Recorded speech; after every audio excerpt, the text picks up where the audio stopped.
Alhamdulillah wa syukrulillah. Asyhadu an la ilaha illallah wahdahu la syarika lah. Wa asyhadu anna sayyidana Muhammadan abduhu wa rasuluhu wa la nabiyya ba'dah. Syahadatan tunjina minasyarri wad dhalalah. Allahumma salli wa sallim wa barik ala sayyidina Muhammadin khairil bariyah wa ala alihi wa sahbihi wa zurriyatihi wa atba'ihi ila yaumil qiyamah. Amma ba'd. Yang kita hormati dan kita cintai para habaib dan para alim ulama, para muhibbin hadirin hadirat rahimakumullah. Pertama-tama kita memanjatkan puji dan syukur kehadirat Allah yang selalu memberikan kita nikmat, memberikan kita berbagai macam kemudahan untuk beribadah dan mengabdi kepadanya. Salawat dan salam kita haturkan kepada junjungan kita Nabi besar Muhammad sallallahu alaihi wasallam dan kepada seluruh keluarga, para sahabat, zuriat dan pengikut beliau sampai hari kiamat nanti. Para muhibbin rahimakumullah, al-hikmatu tsaniyah min al-hikamil ataiyah. Qala al-imam al-arif billah Ahmad ibn Athaillah rahimahullah wa nafa'ana bi ulumih. Iradatuka tajrida ma'a iqamatillahi iyyaka bil asbab minasyahwatil khafiyah. Wa iradatukal asbaba ma'a iqamatillahi iyyaka bit tajrid inhitatun 'anil himmatil 'aliyah. Hikmah yang kedua daripada al-hikam, berkata al-imam al-arif billah Ahmad bin Athaillah, bermula menghendakinya engkau akan tajrid serta menempatkan Allah akan engkau pada asbab, maka yang demikian itu merupakan keinginan jahat yang tersembunyi. Dan menghendaki engkau akan asbab serta menempatkan Allah akan engkau pada tajrid, itu merupakan penurunan daripada himmah yang tinggi.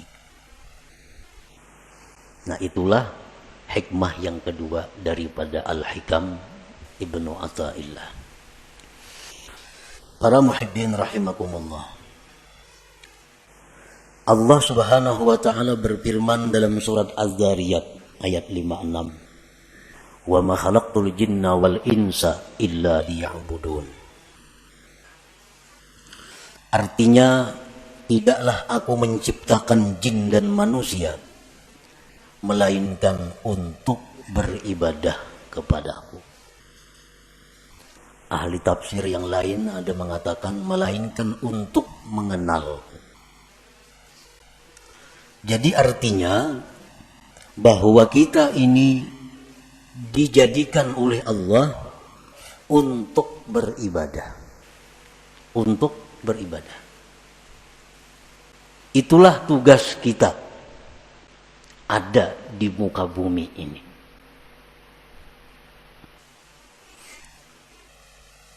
Kita dijadikan Allah untuk beribadah.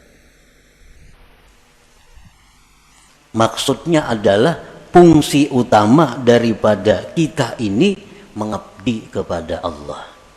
Walaupun di dalam diri kita ada fungsi-fungsi lain, tetapi intinya adalah menunjang untuk ibadah.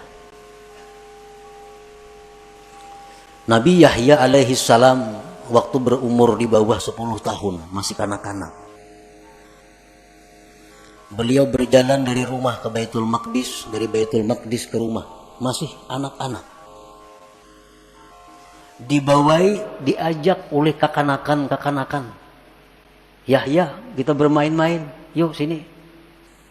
Nabi Yahya menjawab, ma khuliqtu lihadza. Aku tidak dicipta untuk bermain-main. Ini seorang anak kecil yang sudah mengerti tentang kejadian dirinya. Dibawai bermain-main, dijawab ma khuliqtu lihadza. Aku tidak dicipta untuk ini. Karena manusia adalah dicipta untuk beribadah. Artinya bukan kada boleh kita berdagang, bukan kada boleh kita bersenang-senang, bukan kada boleh kita istirahat, bukan kada boleh kita berusaha, kada. Boleh itu. Tetapi apabila sampai masanya ibadah, kembali kepada ibadah. Kegiatan apapun, usaha apapun, pekerjaan apapun, bila sudah tiba waktu ibadah, mesti ibadah. Nah, itu menunjukkan bahwa kita ini dicipta untuk ibadah. Dan itu menunjukkan kita adalah manusia yang sihat, manusia yang sempurna akalnya. Artinya apabila kita ini asik bekerja, asik bermain, asik bersenang-senang, tanpa memperdulikan waktu ibadah, itu menunjukkan ada kesalahan di dalam jiwa kita. Ada error dalam diri kita. Ada salah yang mesti dibaiki. Asik berdagang, kada tahu hukum Allah halal haram. Asik berdagang, kada tahu waktu sembahyang. Terus berdagang, bertani, bekerja. Ibadah dilupakan. Ini error manusia nih. Kenapa? Karena kada sesuai dengan penciptaannya. Dia dicipta untuk ibadah. Pernah kita contohkan untuk lebih mudah mengerti dengan handphone, HP. HP itu dicipta fungsi utama untuk apa? Untuk komunikasi. Itu utama. Untuk berpanggil kawan di sini, lawan jauh di sana. Itu fungsi utama HP. Tetapi di dalam HP itu ada kamera. Dalam HP itu ada pemutar lagu. Dalam HP ada kalkulator. Dalam HP ada permainan. Itu hanya sebagai penunjang. Tapi intinya adalah untuk komunikasi. Nah, sebuah HP yang baik. HP yang baik nih. Kita mutar lagu, mengaji umpamanya. Putar mengaji. Datang panggilan dari jauh datang. Ampihnya mengaji HP. Ada panggilannya. Putus lagu, putus. Apapun putus, panggilan datang. Karena HP ini fungsi utama memang untuk panggilan itu. Fungsi utama untuk panggilan. Rahatan menghitung kalkulator nah di HP. Masuk SMS, aja kalkulatornya. Timbul pesan masuk ya. Karena fungsi utama HP memang itu, komunikasi. Nah, bila HP kita demikian, berarti baik HP-nya. Baik ini HP. Tapi apabila kita asik memutar lagu, putar lagu, panggilan orang kada masuk lagi, SMS kada masuk lagi, lagu harus berbunyi, ini HP error. HP ini sudah kada beres lagi. Kenapa? Panggilan orang kada masuk. Karena memutar lagu. Memeriksa gambar, kada masuk lagi panggilan orang. Ini HP sudah perlu dibaiki. Dan HP ini murah, rusak. Murah nih HP. Bilang kada berharga lagi. Karena fungsi utamanya kada berfungsi. Nah, demikian manusia yang sibuk dengan pekerjaan tanpa menghiraukan ibadah. Ini manusia adalah murah harganya di sisi Allah Subhanahu wa ta'ala. Sekadar perbandingan fungsi kita diciptakan oleh Allah, wa ma khalaqtul jinna wal insa illa liya'budun. Jadi kan bukan kada boleh kita bekerja, bercari, berkebun, boleh. Tapi ingat, kita dicipta untuk ibadah. Kita dicipta untuk ibadah. Kita dicipta untuk ibadah. Kita seringkali memikirkan perluasan usaha. Ada usaha ini tangkap dan menguntungkan. Ada usaha ini tangkap, ini menguntungkan. Ada usaha ini ambil, habis waktu untuk usaha. Tetapi untuk ibadah kita kadang-kadang mengadakan perluasan. Mulai umur 30 sampai 60, ini tutupang wirid kan ada pertambahan berubah kurang lagi. Yasin, Yasin maghrib semacam. Berpuluh-puluh tahun kadang ada peningkatan. Tapi kalau usaha bikin ini, ulah itu, tambah ini, tambah macam-macam usaha. Selalu ditambah pemasukan. Tapi pemasukan ibadah kita berkurang. Makin tua makin kurang, makin tua makin kurang. Nah ini error juga nih. Ini error juga.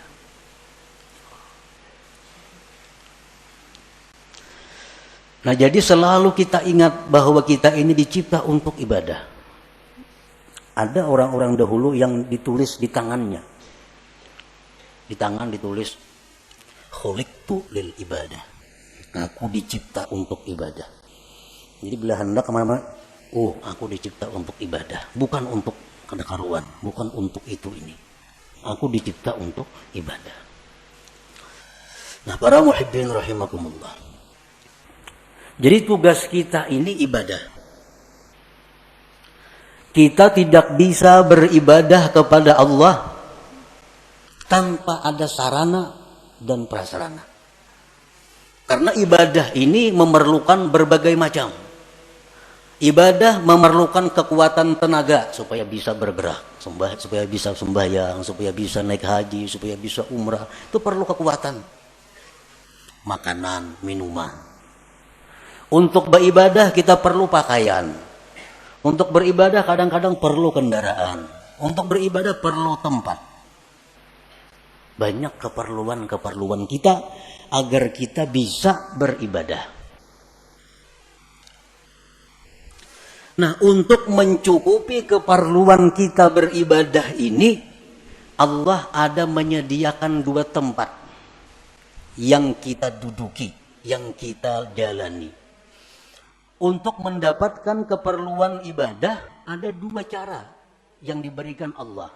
Ada dua tempat yang diberikan Allah. Pertama namanya asbab. Yang kedua namanya tajrid. Nah, ya tadi iradatuka tajrid ma'a ikamatillah iyyaka bil asbab min asyahwatil khafiyah wa iradatukal asbab ma'a ikamatillah ta'ayyaka bit tajrid inhitatun anil himmatil aliyah. Jadi ada dua untuk mencukupi kebutuhan ibadah nih. Ada asbab, ada tajrid. Asbab ini apa artinya? Ya sebab bekerja, berdagang, bertani, menuri, beternak, jadi guru, pegawai. Ini asbab. Artinya apa? Dia mendapatkan kecukupan ibadahnya melalui pekerjaan-pekerjaan. Nah ini asbab namanya. Ada orang yang ditempatkan Allah di situ untuk mendapatkan keperluan ibadah. Hanya menuri lebih suka, hanya kau masak, berdagang, hanya nukar baju, berdagang, hanya kawan nukar ini untuk ibadah. Ada orang yang ditempatkan Allah di situ. Nah yang kedua, ada orang yang ditempatkan Allah di satu makam, namanya tajrid. Ini orang dalam rangka mencukupi keperluan ibadahnya, tidak perlu berusaha. Dia telah dicukupi. Contohnya, warisan banyak. Banyak isi warisan.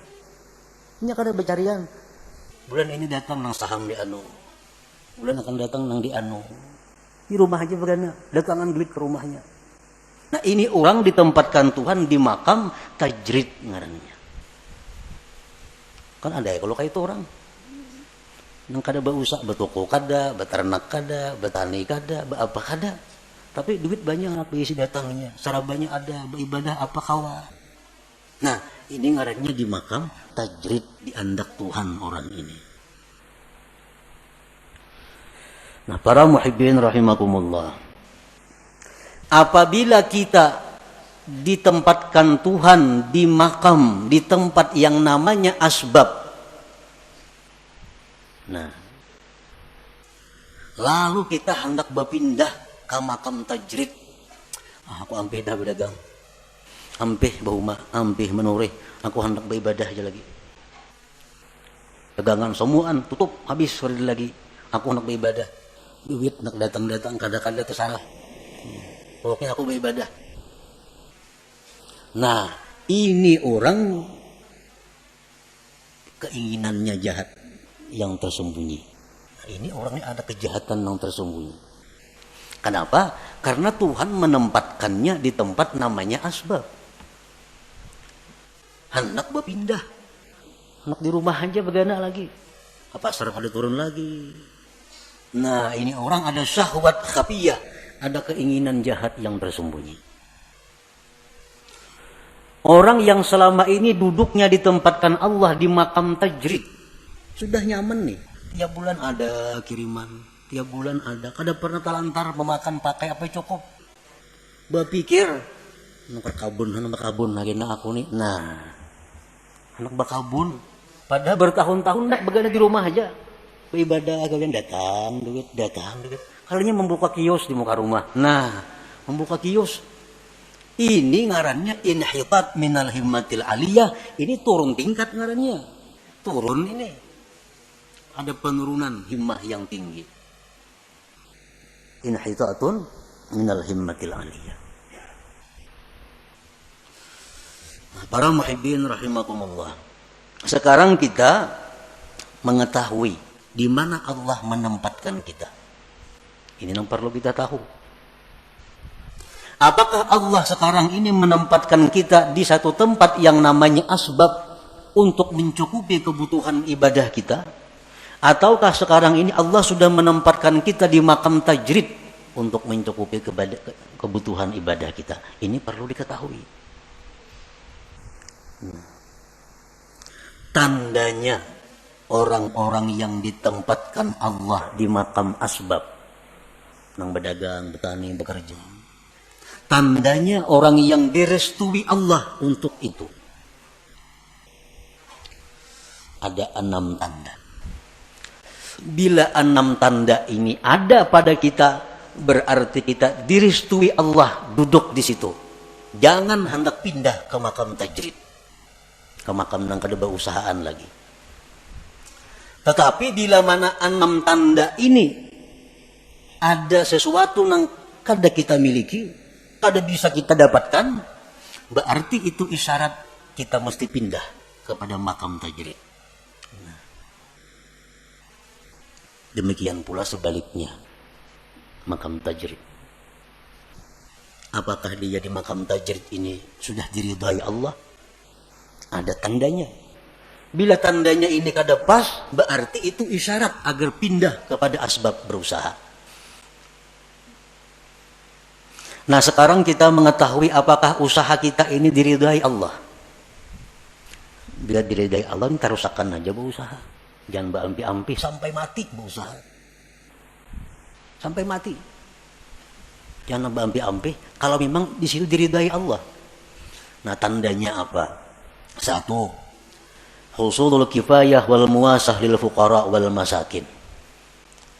Pertama, usaha kita yang kita jalankan selama ini cukup untuk keperluan kita dan bisa membantu orang lain. Dagangan kita, usaha kita, hasilnya itu cukup untuk kebutuhan kita, bahkan bisa membantu orang lain. 1. Yang kedua, la yulhihil asbab an zikrillah. Usahanya yang selama ini dia jalankan kada melalaikan dia daripada zikrillah. Sembahyang berjamaah yang kawan. Itu punya para masjid. Yang berjamaah kawan. Ke pengajian aktif, kada terganggu. Baca Quran sekian juz sehari kawan. Usahanya kada mengganggu dia daripada zikrullah. Nah, ini tanda yang kedua. Tanda kita ini diridai Allah dalam kedudukan berusaha. Yang ketiga, la yajurruhul asbab ila ma harramahullah. Usaha kita ini kadang menarik, membawa kepada yang diharamkan Allah. Nah, usaha kita nih kadang menarik kepada sesuatu yang diharamkan Allah.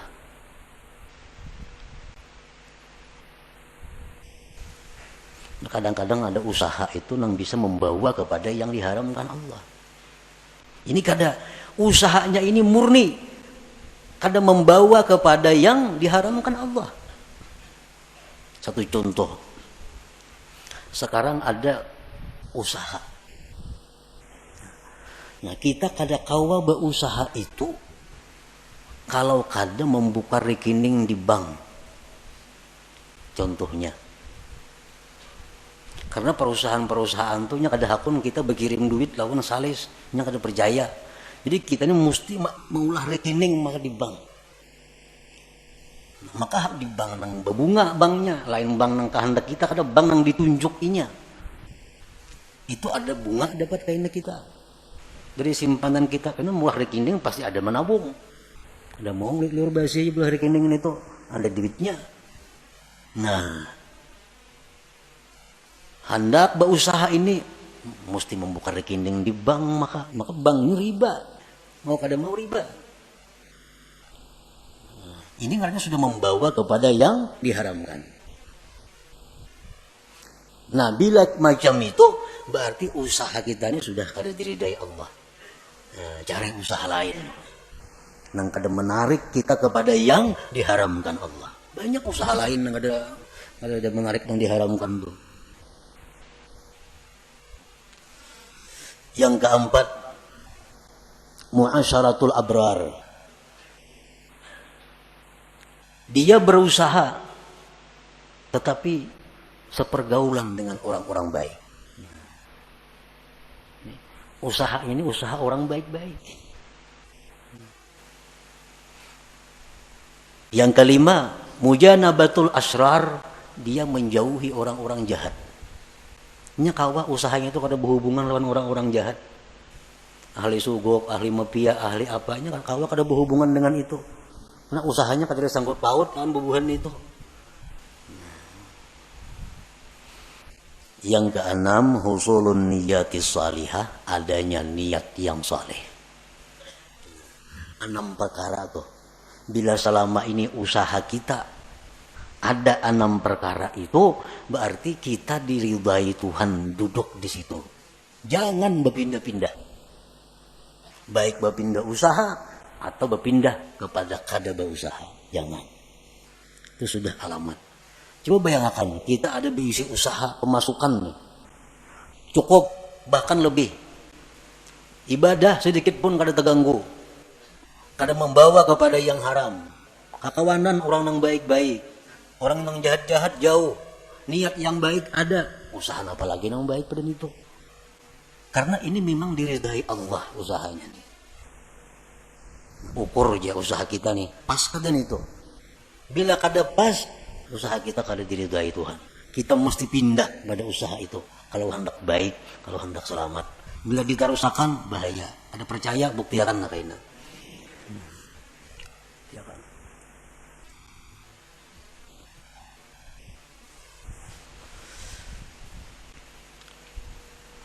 Kalau kita berusaha, macam-macam usaha dicari, kada mau cocok.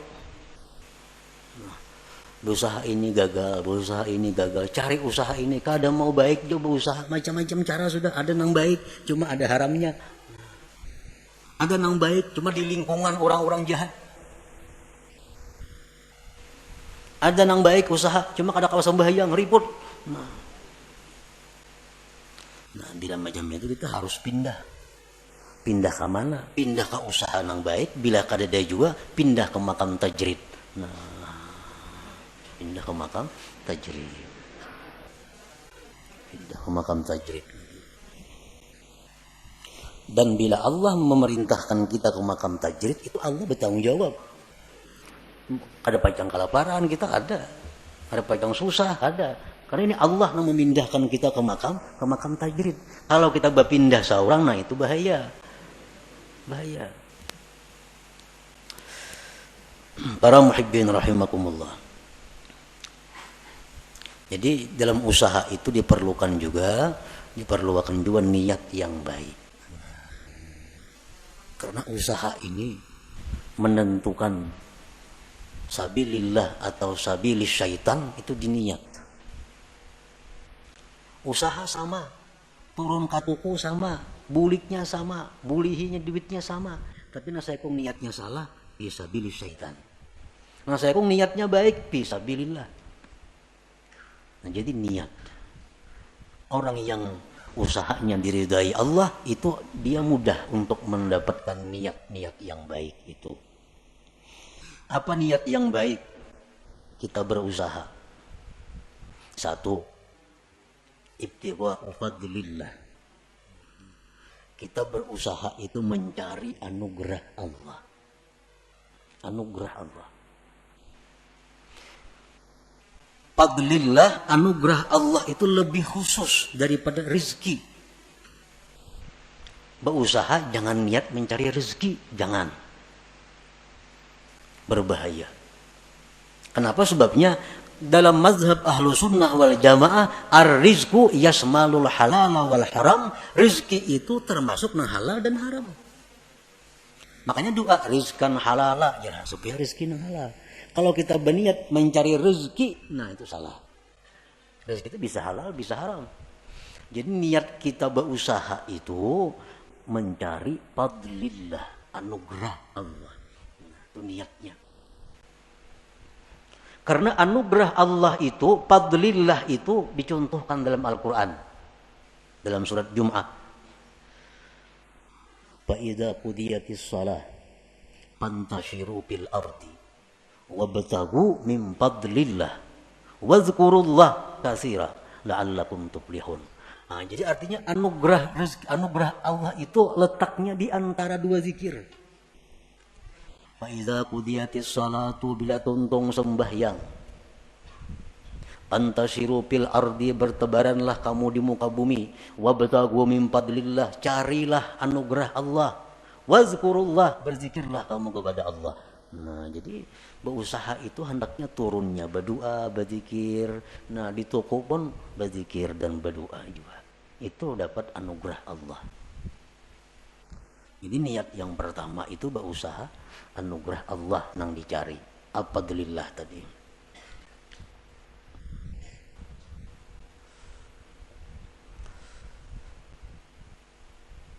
Nah, di antara niat berusaha aunul muslim, menolong orang Islam. Menolong orang Islam. Karena orang nang katuko datang itu orang nang perlu. Apalagi jual obat. Nah, berjual apa lagi? Orang-orang perlu. Jadi buka toko sahajaku menolongi kaum muslimin. Cuma harga jangan terlalu tinggi, kadang menolongi ngarannya. Sedang-sedang aja harga. Ini menolongi niat nih. Orang berhutang dihutangi kan menolongi. Niatnya menolongi orang muslim. Ini contoh-contoh usaha kita yang diridai Allah. Idza wajada ma dzukir la yantaqilu ila tajrid illa bi amri syaikhihi aw bi isyaratin wadihatin ka ta'azzuri ma dzukir min kulli wajhin. Apabila dia mendapatkan tanda-tanda yang disebutkan tadi, dia tidak boleh pindah ke makam tajrid kecuali perintah gurunya. Kecuali perintah guru. Yang ini berusaha padahal bagus. Semua tanda yang dibaik itu sudah ada padanya. Cuma aja guru macam pindah. Sekarang ikam kawani aku di rumah aja begana, aku makan jo ikam. Nah, terpaksa mau ada mau. Ampih berusaha tuh. Ada jalan lain lagi, ampih. Tajrid. Karena perintah guru. Au bi isyaratin wadihah, atau ada isyarat yang nampak seperti uzur yang disebutkan dari segala sisi. Kada kawa berusaha cobai ini, kada kawa. Cobai berusaha ini untung, cuma tak ganggu ibadah. Berusaha ini kau beribadah, rugi. Berusaha ini akhirnya kembali kepada yang haram. Kadang kau dicoba-coba semacam-macam, kadang kau coba ibadah, usaha membaik. Nah itu artinya isyarat dari Allah pindah. Jangan di situ lagi begana. Kadang usaha lagi, beribadah aja sudah kepada Allah. Nah pindah ke makam tajrid ngarannya. Para muhibbin rahimakumullah. Nah kemudian orang-orang yang sekarang ditempatkan Allah di makam tajrid, itu ibu-ibu rumah tangga yang dicukupi suaminya, itu makam tajrid. Tugas ibu-ibu apa di rumah? Kemarian datang duit segan dapur, segan itu, segan ini dikelola oleh ibu rumah tangga. Itu sudah makam tajrid. Jangan nak berusaha menambah usaha bini-bini nih. Kalau sudah dicukupi. Nah, alamatu ikamatillah fit tajrid, alamat Allah menempatkan dia di makam tajrid, makam nang kada berusahaan. Pertama, yassara lakal kifayah. Allah mudahkan bagi engkau kecukupan. Selama ini kita kada berusaha apa-apa, berdagang apa kada ada, umpat saham di mana kada ada, apa kada ada. Tapi selalu cukup. Makan, pakai apa, cukup aja datangnya. Itu satu. Ini tanda bahwa Allah menyuruh kita, ini aja sudah kada usah berusaha. Yang kedua, tandanya ja'ala nafsaka mutmainnatan 'inda adami husuliha. Allah jadikan diri engkau tenteram, tenang ketika ketiadaannya. Kada ada duit, kada ada makanan, tenang, sabar, kada ada keluh kesah.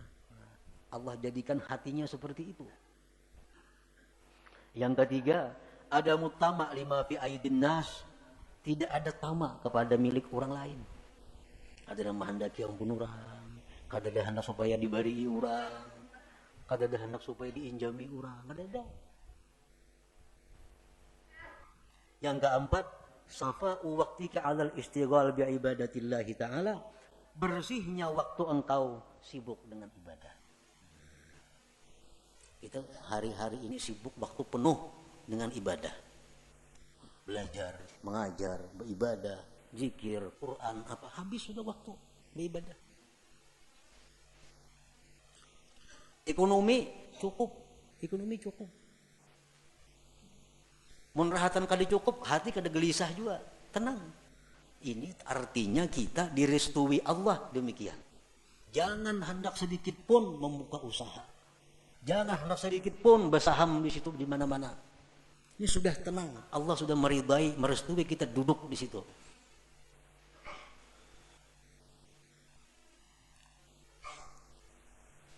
Idza wajada ma dzukir la yantakil minal asbab illa bi amri syaikhihi aw bi isyaratin wadihah kata'azzuri ma dzukir. Bila sudah orang itu mendapatkan yang disebutkan tadi, kecukupannya mudah, dirinya tenang, mun kada berduit, kada ada tamak lawan ampun orang, waktu penuh dengan ibadah berisi, jangan berpindah kepada asbab, kepada usaha, kecuali perintah guru. Kecuali perintah guru. Kecuali guru nyuruh yang berdagang di guru. Atau ada isyarat yang nampak seperti uzur yang disebutkan, seperti kada bisa yang disebutkan itu. Dahulu pemasukan bagus, lancar, hati tenang, munnya kada berduit, waktu penuh dengan ibadah. Sekarang pindah masjid, masjid malah hendak mengirimi tiap bulan, kada lagi ngirimi, kada lagi mengirimi. Kada berduit, ada gelisah. Ini artinya isyarat bahwa Allah menyuruh kita buka usaha. Nah, buka usaha. Ini diridai Tuhan nih berusaha nih. Kenapa? Karena jalan keuangan yang selama ini bagus, lancar, macet. Dan hati kenapa dulunya tenang, sekarang kada nyaman hati. Nah, itu artinya isyarat bahwa Allah menyuruh sudah berusaha. Atau Kada kau menggunakan waktu beribadah. Kiriman lancar, semuaan bagus. Cuma sekarang malas beribadah. Melihat TV seharian ketujuh. Kada kau beribadah, kada tuh buka-buka lagi hati untuk beribadah, membaca Quran. Kayaknya turun ke warung duduk di warung betang harianan. Ngopi di warung duduk. Dahulu berapa ibadah. Sekarang hati terganti dengan demikian. Nah, ini tanda Allah menyuruh dah berusaha aja supaya ada kesibukan. Timbang melihat TV, tentang nyambeti orang di warung di gardu, baik berusaha. Nah, au bi isyaratin wadihatin kata'azzuri ma dzukir. Nah, jadi itulah sekilas tentang pengertian apa yang dikehendaki oleh Imam Ahmad ibni Athaillah. Iradatukat tajrid ma'ikamatillah iyyaka bil asbab minasyahwatil khafiyah. Menghendakinya engkau akan tajrid, padahal Allah menempatkan engkau pada asbab, maka itu adalah merupakan keinginan jahat yang tersembunyi. Dan menghendakinya engkau akan asbab, padahal Allah menempatkan engkau di makam tajrid, itu berarti turun tingkat, turun daripada himmah yang tinggi. Nah, jadi artinya kita supaya mengoreksi diri kita untuk bisa mengikuti petunjuk hikmah ini. Ilmu ini sama dengan senjata. Sama dengan senjata. Ilmu senjata macam-macam, senapang, pistol, karis, pedang, mandau, apa. Ilmu kayak itu juga. Nah, jadi ilmu ini, ya itu kita dapat ilmu, dapat pistol artinya. Nah, pistol mau kita dipakai segenapa. Bisi pedang di rumah, bisi tumbak, bisi karis, hibak rumah, kawan senjata, memainakan gak ada bisa segenapa. Hibak ke rumah kan senjata. Ilmu itu bermanfaat di waktu kita berhadapan dengan masalah. Kita bicara sabar nyaman, mbah garing ketahuan sabar kada.